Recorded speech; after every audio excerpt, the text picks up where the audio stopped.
Today we have Malaysian Investment Ambassador promotion for Sri Lanka, Careem. Careem, welcome to Politics with Cuda. This is your second time. Why I brought Careem was Careem told me last time he walked into my show that he's been working for 2 years to bring investments to Sri Lanka through Malaysia. Careem, tell me, what's this all about? So, Cuda, as we spoke the other day, like this is one of the projects I'm very keen on, and I've been always an advocate for how we retain the 3 billion US dollars which is going out every year for education, not only to Malaysia, to the US, to Canada, and various other countries. So, I mean, it's a big pie.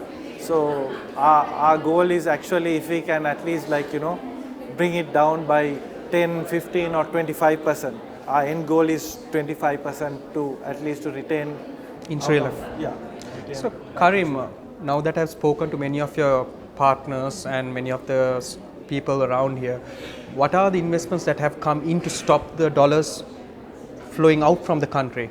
There are two universities at the moment. University of Geometria has confirmed that they are setting up their campus in Colombo, and also King's College of Malaysia is also given us the green light.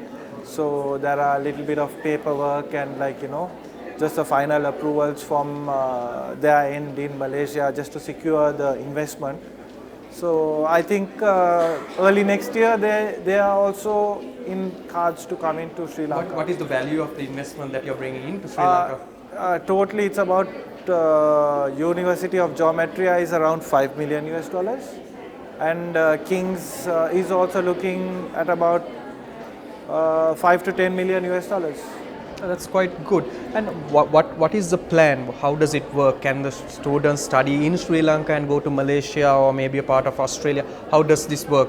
So basically they have two options. They can study in Sri Lanka for 1 or 2 years, and they have an option of either going to Malaysia or option of going to Malaysia. So the options are open, and also if they are comfortable in completing their course in Sri Lanka, they can do that as well. So are you planning to bring Malaysians to Sri Lanka, and most probably are you planning to get the other countries coming into Sri Lanka by this kind of promotions? Actually, our government policy is also to make Sri Lanka an educational hub in the SAARC region at least. So we have been very clear with Malaysia saying, we have a dollar crisis, the dollars are going out, and then we need to save the dollars. So we have sent our students when we were financially in a better position. So what we spoke to the Malaysians were guys, it's a two-way stream. So if you all can help us set up the kind of education services commission and something towards that, to cookie cut that in Sri Lanka, and where we can actually get attract more Southeast Asian students from the SAARC region. Like Maldivians, we have a lot of Maldivian foreign students coming to Sri Lanka. Likewise, if we can attract some of the Indians, some of the Pakistanis, Bangladeshis, the Nepalis, some people who are already going to Malaysia, has the option where would be given an option first come to Sri Lanka, study 1 or 2 years, and then go to Malaysia from there on. So we would be like a branch of Malaysian education extended in Sri Lanka. So we are looking to... Careem, can I ask you a small question, follow-up question? Singapore is very established in the education system in Asia, and also I think Malaysia is, I think even Nepal has good doctors to become doctors, I think, on medicine. Can Sri Lanka compete with those countries? In the field of medicine, I told you it's a very, very taboo word. So there are two parts of it, the clinical and the non-clinical. So if at all, if we have to start with the medicine or med education, I think we should start with the non-clinical, which is My question was actually, are we competitive enough to compete with countries like Singapore or any other country around Sri Lanka? why not? Definitely we can give them a good fight.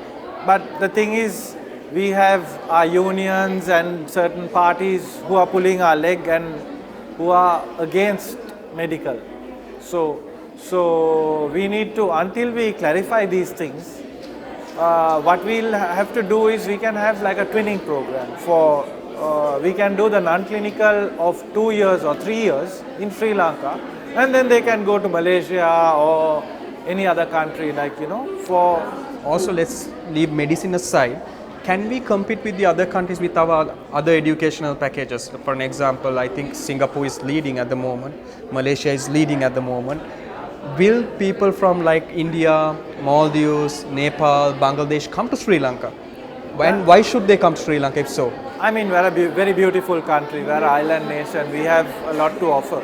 So it's also the experience which most of these students are looking for. So we have to have the environment and infrastructure where we can accommodate at least 20 to 30 or maybe 40,000 students in Sri Lanka. So we'll have to have the boarding facilities, the university facilities. So we are still not ready with the infrastructure in that sense. So we have to, it's a long way, but I think we definitely can get there.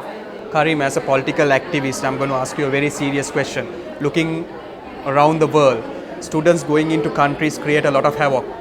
They bring their ideas, they bring their ideologies. Now in Australia, in America, in England, we have a lot of problems. Have you foreseen all that? For students to come here, have you have a very strong legal system where our peace in Sri Lanka will not be disturbed by any foreigners coming into the country? This is a question that we all have now. This is a private, I mean, we are planning to only give private education. And also, Sri Lanka does not have the necessary infrastructure, or we don't have enough jobs to cater. Firstly, even in Malaysia, they promote the education thereon. They don't give you a job, a secure job. What they promote is for you to go to Australia or to a European country with that kind of qualification. So I think we should follow their pursuit, and I mean, if whatever industry there is demand in, of course, if we need foreign brains, we can use the best. But my question was, will it create a problem, like a problem of diversity, ideas? Yes. Not necessarily, because they will only be a part of the experience of education. So we are not going to give them permanent residencies or these foreign students, which we are catering for. I mean, before looking at the foreign students, that's a long-term thing. Before that, we have 300,000 students, which we only have 40,000 accommodation for them. So we can fulfill our gap, and in the meantime, of course, we have to get the cream of the students. Finally, Careem, I'm very proud of you as a political activist as well, that you have done what you have promised, and you have bring in 2 more investments to Sri Lanka. Careem, is anything else that you need to put into the people of Sri Lanka and to the young youth of Sri Lanka? No, definitely it's education is the first step. It's a major concern where we're losing about $3 billion. So at least if we can start by saving $300 to $500 million a year, that would be a big thing for the government, for our government coffers. It's a big saving, because out of the 3 billion, we don't see that 3 billion in 2 or 3 years coming back to Sri Lanka in as remittances from these students who are going out. So our main primary objective is to save the $3 billion, and then also then for the lower end, what we are looking is maybe to stop or put a ban on these housemaids going abroad, especially to the Middle East, and branding ourselves as So basically what you're saying is low wage labor. But we have a solution for that, because most of these people who go are like mothers, or have a background, have gone to school, have first aid. So from the first aid which they have been taught from grade 1 to 11, to go up to a caregiver or to a nurse is not a very far away journey. It's maybe a 3 or a 6 months course, and the certification which would help a $300 earner to bring in $1,500 to $2,000, and the socio-economic impact on a housemaid going, like the husband has to look after the children and the children go astray, and even the man is looking for the mother's money to come in, and they're just busting it. So there is no real development in that family, and the family is shattered. So the socio-economic impact of a housemaid going is far greater than The dollar coming in. $300 coming in my eyes. Okay, Careem, thank you very much. I'll follow up on you as well, and all the very best in your future. Thank you. Thank you. Thank you. Thank you.